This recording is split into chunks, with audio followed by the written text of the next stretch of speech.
Ubutumwa bw'ivyo kuzuka buratubwira yuko umukiza wacu ari muzima. Ubutumwa bw'ivyo kuzuka buratubwira yuko tuzokwamaho ibihe vyose.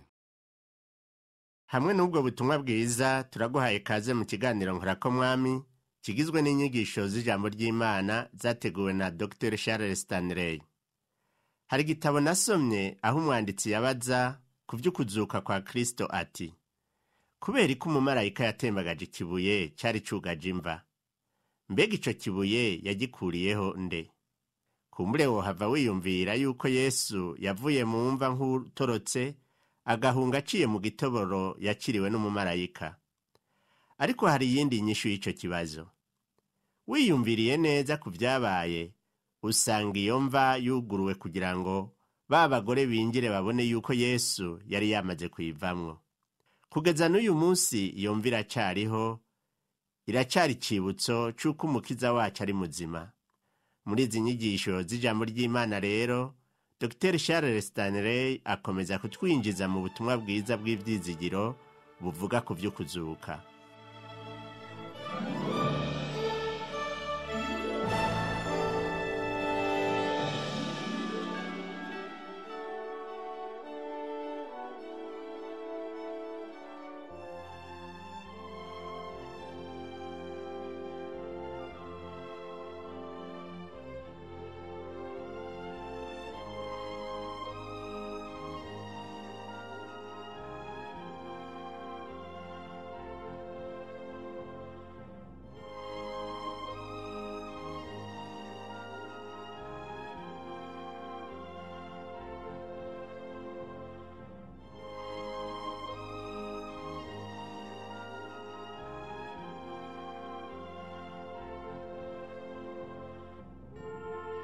Ushitse i Moscou hariya mu Burusiya i Buraya, usanga ahantu hambere batembereza ingenzi arahitwa kuri Place Rouge.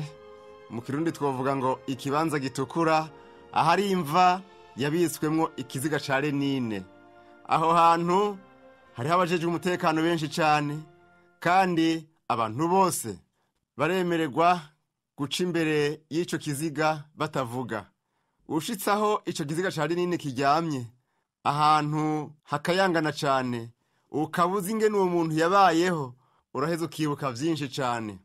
Usanga biteye agahinda wibutse ingene ico kiziga ari ico umuntu yabaye agakomeye mu guhakana Imana.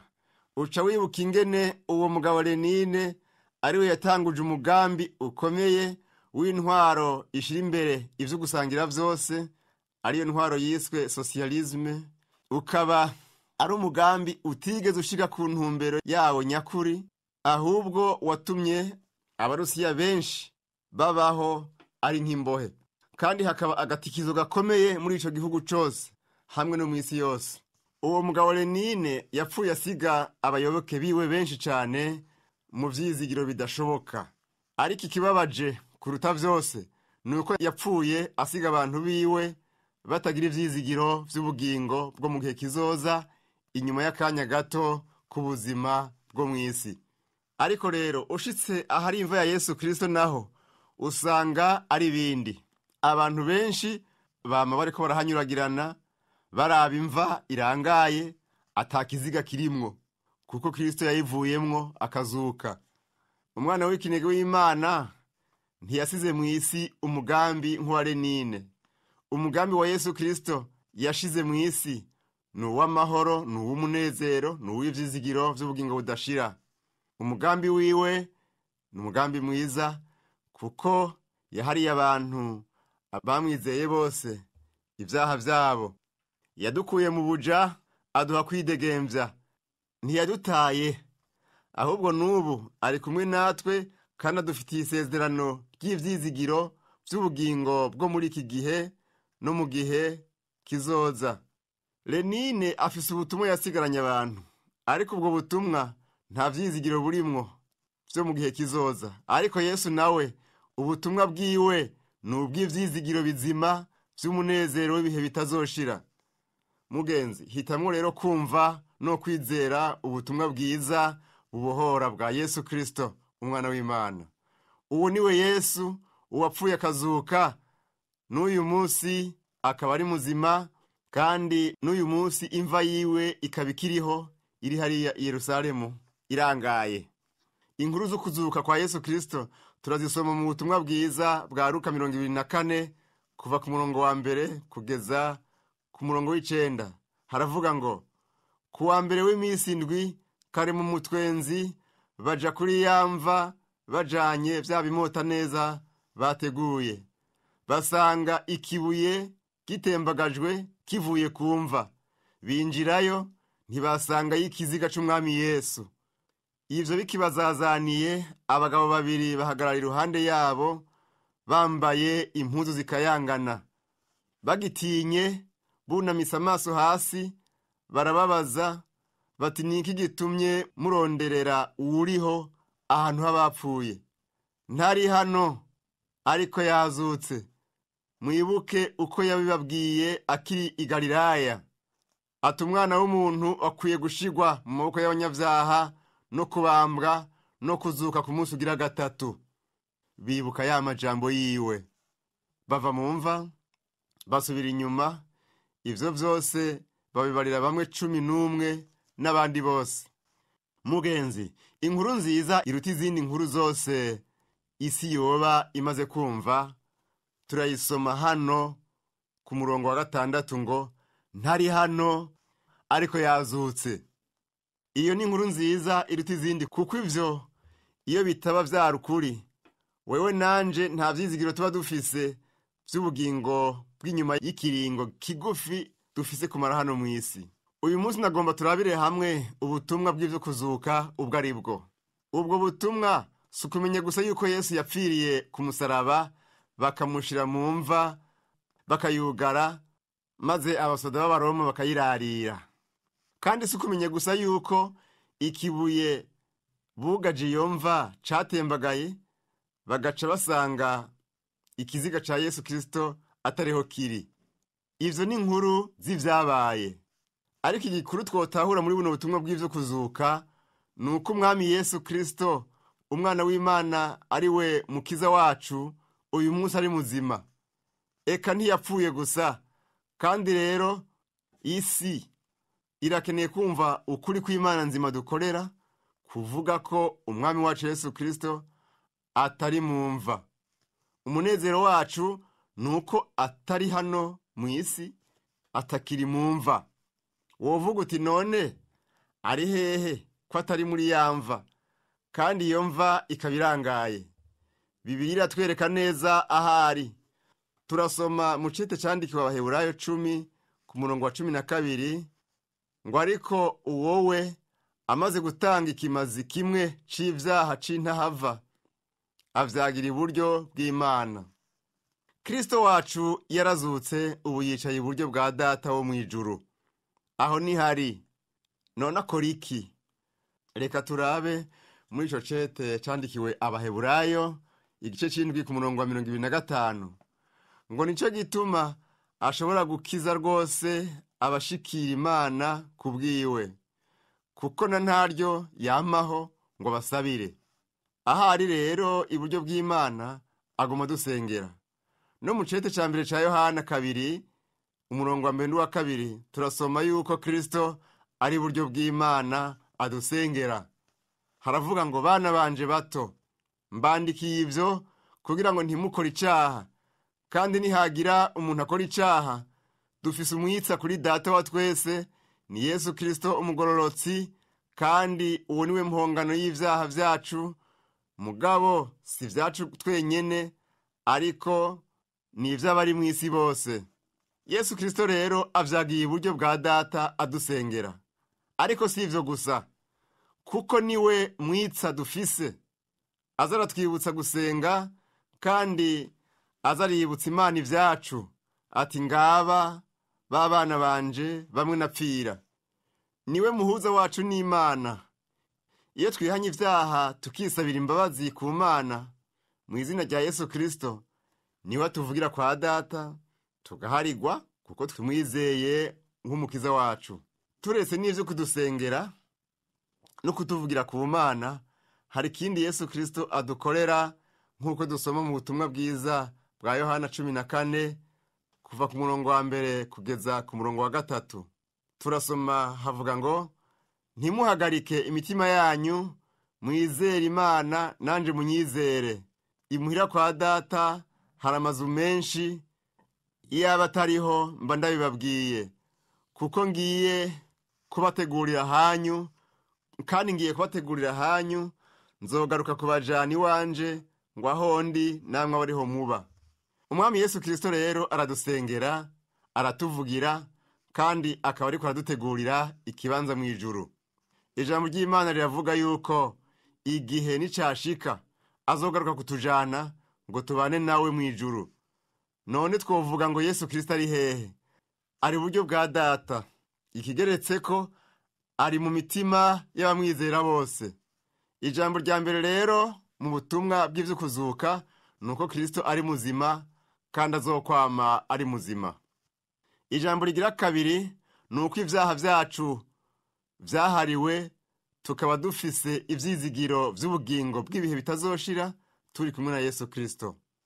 Mu butumwa bwa Mariko 10 naho nyene Yesu aravuga ati, kandi umwana w'umuntu yazanywe no kurondera no gukiza icari cazimiye.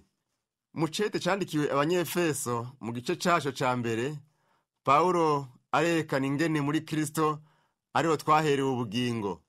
Turasoma muri ico cete c'Abanyefeso 1 ku murongo w'indwi ngo, muri we niho duherwa gucungurwa n'amaraso yiwe, niko guharirwa ibicumuro vyacu nk'uko itunga ry'ubuntu bwayo riri.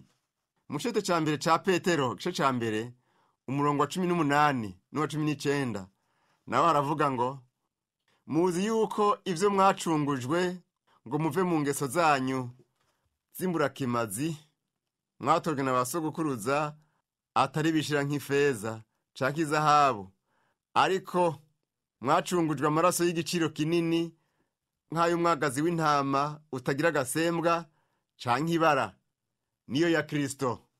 Ubutumwa bw'ivy'ukuzuka rero nk'uko tubisomye muri iyi mirongo yose, nuko ivyaha vyacu vyahariwe. Ubutumwa bwiza bw'ivy'ukuzuka nuko we nanje dufite ivyizigiro vy'ubugingo budashira turi kumwe na Yesu Kristo. Dusomye mu gice c'icenda c'icete candikiwe Abaheburayo, turabona amajambo adusigurira ivyabaye aho Kristo yapfa. Turasoma muri ico gice c'icenda umurongo wa 11 n'uwa 12 ngo, ariko Kristo amaze kuza, umuherezi mukuru w'ivyiza bizoza, aca mu ihema rirusha rya rindi kuba irihambaye n'iritunganye rwose, ritakozwe n'intoke, bisobanurwa ngo ritari iryo mu vyaremwe vy'ubu.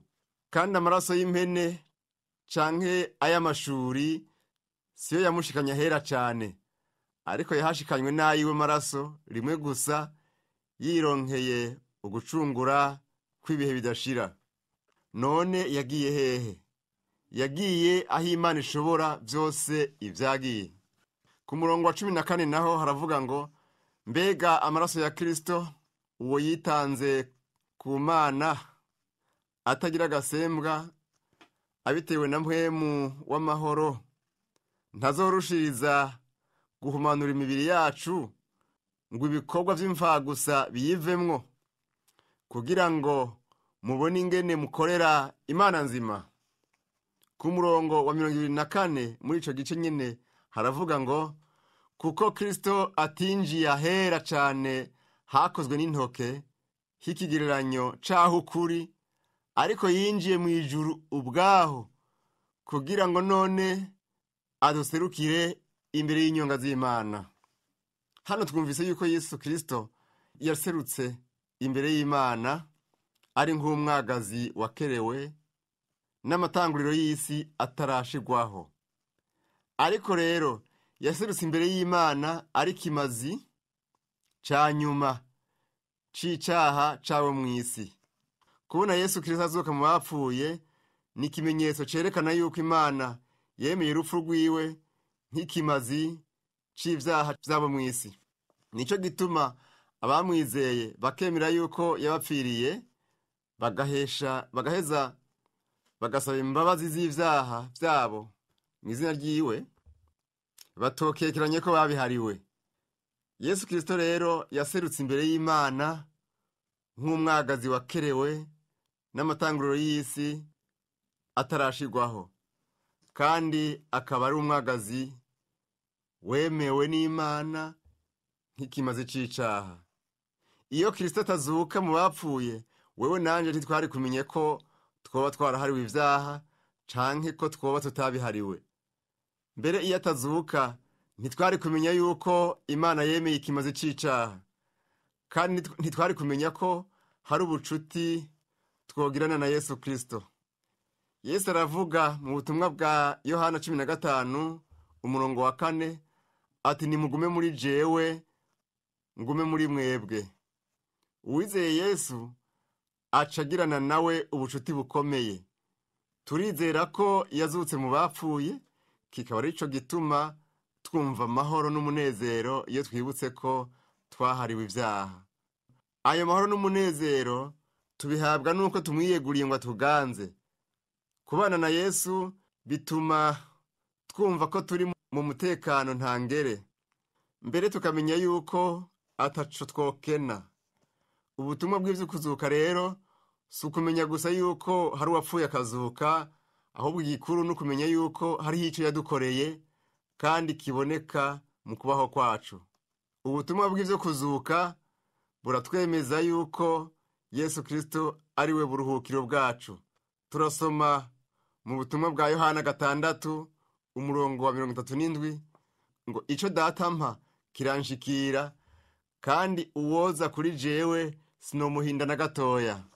Mugenzi, asanga ugomba guharirwa ivyaha, uze kuri Yesu, ntuhave wibaza yuko yohava yanka kukwakira. Ariteguye nyawe na kukwakira, nk'uko vyanditswe mu butumwa bwa Matayo 11 ku murongo wa 28 ngo nimuze kuri jewe mwese abananiwe n'abaremerewe ndabaruhura. Muri bwa butumwa bwa Yohana 6 kuva ku murongo wa 38 kugeza ku murongo wa 40, Yesu arabandanya avuga ati kuko ntakuwe mu ijuru no gukora ivyo nigombeye, ariko nazanywe no gukora ivyo wantumye agomba. Kandi ico wantumye agomba ni iki? Agomba yuko mu vyo yampaye vyose hatagira na kimwe kinzimira, ariko ngo nze nkizure ku munsi w'iherezo. Kuko iki arico data agomba? Agomba yuko ubona umwana wese akamwizera agira ubugingo budashira, nanje nkazomuzura ku munsi w'iherezo. Mbega wozimira gute wakijijwe ku buntu, kandi Yesu Kristo avuga ati ico data agomba nuko ubona umwana wese akamwizera agira ubugingo budashira, nanje nkazomuzura ku munsi w'iherezo. Ubutumwa bw'ivyo kuzuka rero si ukumenya gusa yuko Kristo ari muzima kandi ko twahariwe ivyaha, nukumenya kandi yuko tuzobaho ibihe bitazoshira. Umwami Yesu Kristo yarazi yuko urupfu ari irembo kubizera ryo kwinjira mu ijuru aho Imana iri. Umwami Yesu yadupfiriye ngo dukugwe ko umwenda w'icaha, ariko ivyo ntivyatumye urupfu rukugwaho. Ico Yesu yakoze ku rupfu turakibona mu cete ca mbere c'Abikorinto 15 umurongo wa 56 na 57. Haravuga ngo ivyaha nivyo ruboye rw'urupfu, kandi ubushobozi bw'ivyaha nivyagezwe. Ariko Imana ishimwe iduha gutsinda kubw'umwami wacu Yesu Kristo. Yesu Kristo yatahukanye intsinzi, maze urupfu rubura ububasha. Ntitugatinye urupfu turi muri Kristo Yesu. Turasoma mu cete ca kabiri c'Abikorinto 5 ku murongo w'8 ngo egome turinde mu mitima, kandi ico turushiriza gukunda ngiki nukugerera kure y'imibiri tukaba iwacu mu mwami wacu. Urupfu rero ntaco rushobora kutugira, ntaco rwogira umwana w'Imana, ahubwo urupfu ni inzira yo kudukura muri buno bugingo tukaja iwacu aho Imana iri. Kubera ko urupfu ari inzira ku mwana w'Imana yo gutaha kugira ngo agerere kure y'umubiri.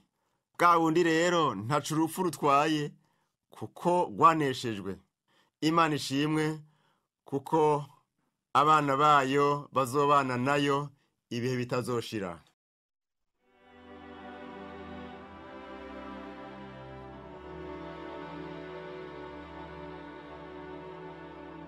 nta n'umwe azi icyo ejo hatubikiye. Ejo hashobora kuboneka ibyago canke intsinzi, umunezero canke ukugwara umutima.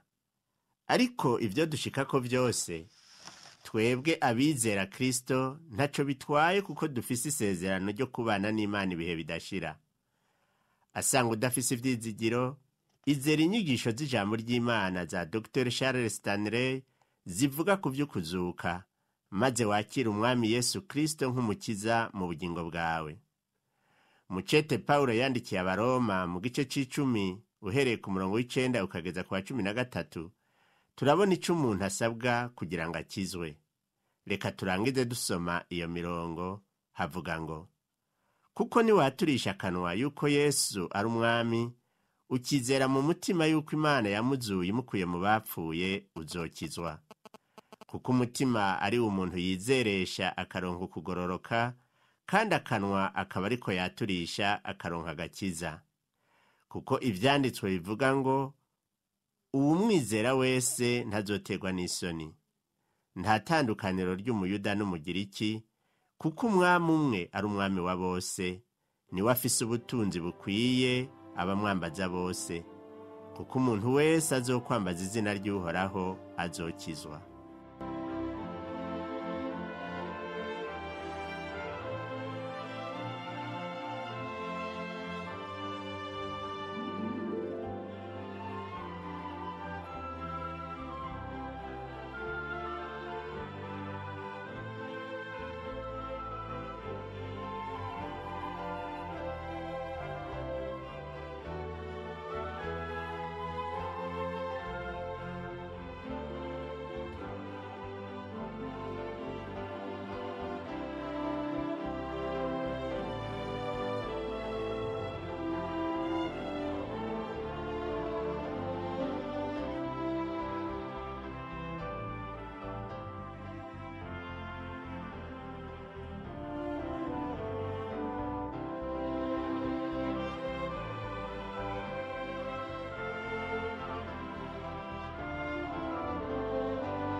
Dushikira isi yose mu rukundo rw'Imana n'imbabazi ku bantu, inyigisho za Dr. Charles Stanley mukaba muzishikirizwa mu kiganiro Nkorako Mwami. Nshuti mugenzi, turizera ko kino kiganiro caguhimbaye. Ucumviriza ku misi ya kabiri isaha 11:30 z'agatondo no kuwa gatandatu isaha 3:30 z'ijoro. Ukaba wifuza gushigikira kino kiganiro canke kuronka zino nyigisho canke kutubwira ingene ugenda ufashwa nazo, bariza mwishirahamwe Transworld Radio hano mu gisagara ca Bujumbura, ibarabara ryitiriwe Ubufaransa, hambavu y'ishengero Anglikane ariryo Katedrale Sainte Trinité, canke udutelefone kuri 22 24 26 57 canke 79 741 993.